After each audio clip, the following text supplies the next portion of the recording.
It was like something inside her broke, and I didn't know if it would ever come back together. I wasn't even supposed to be in the room. I worked for them as a nanny for their 2-year-old son, Malik, but that day I was in the kitchen, getting lunch ready when it all went down. Her name was Tanya. She was soft-spoken, beautiful, and always kind. Tanya wasn't the type of person you'd expect to end up with someone like Chase Morgan. Chase was one of those names you hear on TV, billionaire tech genius. The kind of guy who wore expensive suits just to take them off for Instagram. But when they met 3 years ago, none of that seemed to matter. He charmed her at some bar downtown where she was working double shifts as a waitress. Everyone thought it was a fairy tale, a poor black girl marrying a rich white guy. People love that kind of story. I was happy for her. Who wouldn't be? She had struggled her whole life. Her parents had passed when she was young, and she'd been scraping by ever since when she told me she was pregnant. Her face lit up like she'd won the lottery, but all of that shattered the day she overheard Chase on the phone. It started as a regular afternoon. Tanya was upstairs, putting Malik down for his nap. Chase was in his study, pacing back and forth like he always did when he took work calls. I didn't mean to eavesdrop, but his voice was loud, too loud. "I can't believe you're still hung up on that bet." He laughed. Yeah, I married her, so what? $1 million is $1 million, man.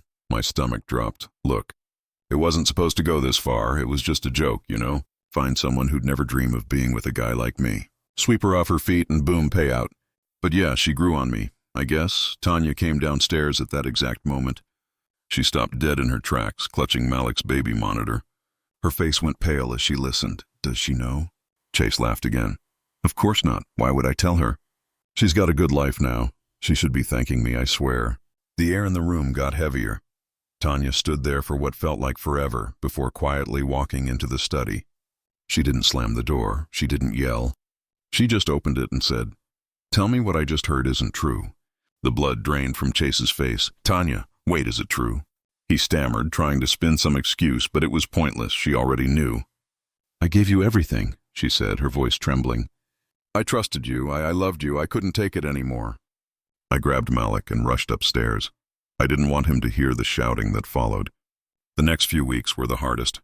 Tanya moved out with Malik, staying in a cramped apartment her cousin lent her. Chase tried to apologize, but it was too late. She told him she didn't care about the money or the lifestyle. She just wanted to raise her son in peace. I still visit her sometimes. She's working 2 jobs again. But she seems happier now, freer somehow.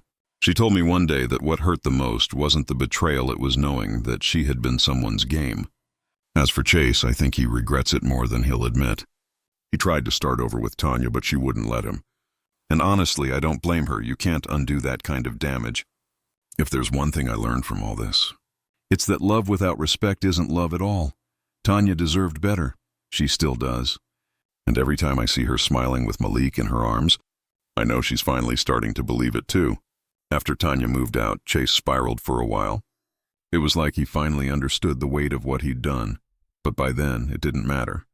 Tanya had drawn her line in the sand. No amount of apologies, gifts, or promises could fix it, she told him. "You didn't just hurt me, you broke my trust. And that's something money can't buy back." He still sent child support regularly, more than what was required. But Tanya refused to let him have any control over her life. She'd been through too much to let him make her feel small again. There was this one moment that stuck with me. It was a few months after the fallout, and Chase showed up unannounced at the daycare Tanya worked at. He looked out of place, tailored suit, shiny car, all that. He was holding a teddy bear bigger than Malik.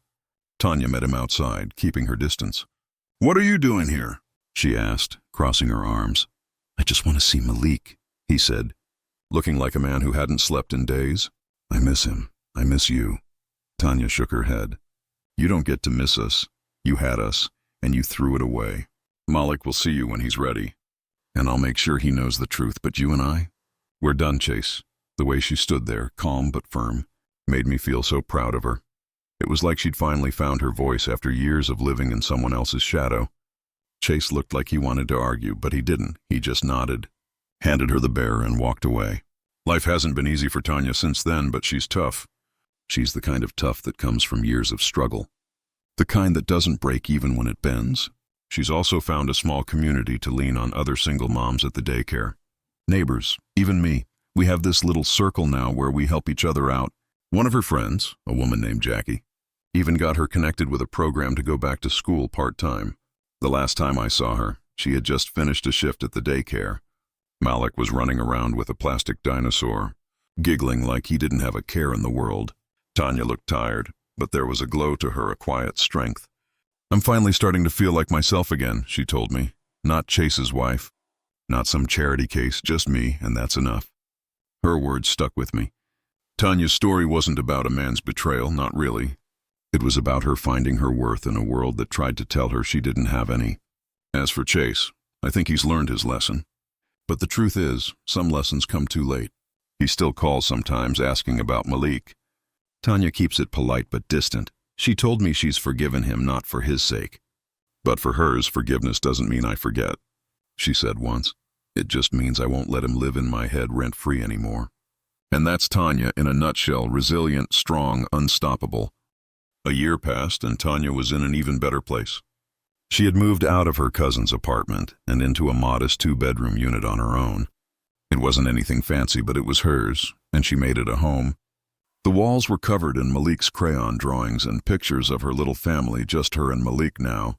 She had finished a certificate program in early childhood education, thanks to the school program Jackie had connected her with. Now she was working as a teacher's assistant at a preschool. It didn't pay much, but Tanya loved the work. She had a way with kids, calming and uplifting them in ways even the best teachers struggled to match. Every time I visited, I saw Malik growing happier and healthier. He was a little ball of energy, always laughing and asking a million questions. Tanya made sure he knew he was loved and that he had a bright future ahead of him. But Chase wasn't doing so well. Word got around that his company was under investigation for tax fraud, turns out. The man who seemed to have everything wasn't as invincible as he pretended to be. His public image took a hit, and for once, it seemed like the world wasn't on his side. He showed up again one evening. Knocking on Tanya's door, she hadn't expected him. And when she opened the door, she immediately stepped out onto the porch to block his view inside. "What do you want, Chase?" she asked, her tone firm but not unkind. He looked thinner, like the stress had carved away at him. "I just wanted to talk, please," she sighed, crossing her arms. "About what?"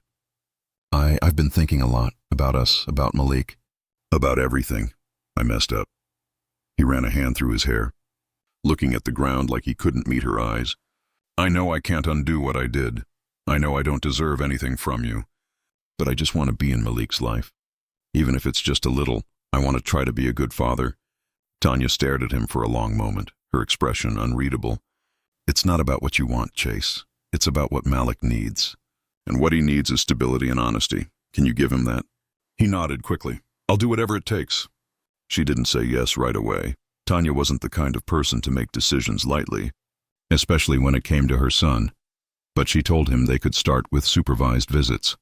Short ones, and only if Malik felt comfortable. Over time, those visits became more regular. Chase showed up, stayed respectful of Tanya's boundaries, and genuinely tried to bond with Malik. It wasn't easy for him. Malik didn't warm up to him right away, but kids have a way of seeing through people. And eventually, Malik saw that his dad was trying. Tanya, meanwhile, kept building her life. She started working on an associate degree in education. And with every step forward, you could see her confidence growing. She wasn't just surviving anymore, she was thriving. One day, we sat together at her kitchen table while Malik napped. She was filling out scholarship applications, and I asked her how she felt about everything about Chase. About her future. She leaned back in her chair, a thoughtful look on her face. "I used to think that what happened with Chase was the worst thing in my life," she said, "but now I think it was a turning point. It forced me to see my own strength. It made me realize I don't need anyone to save me. I can save myself," and she had over time. Things were never perfect, but watching her reclaim her life, build something solid and beautiful out of the pieces that were left behind, is one of the most inspiring things I've ever seen. She's not just surviving anymore, she's living, and every time I see her smile, I know she's finally found what she always deserved: peace, joy, and the knowledge that she's enough, just as she is.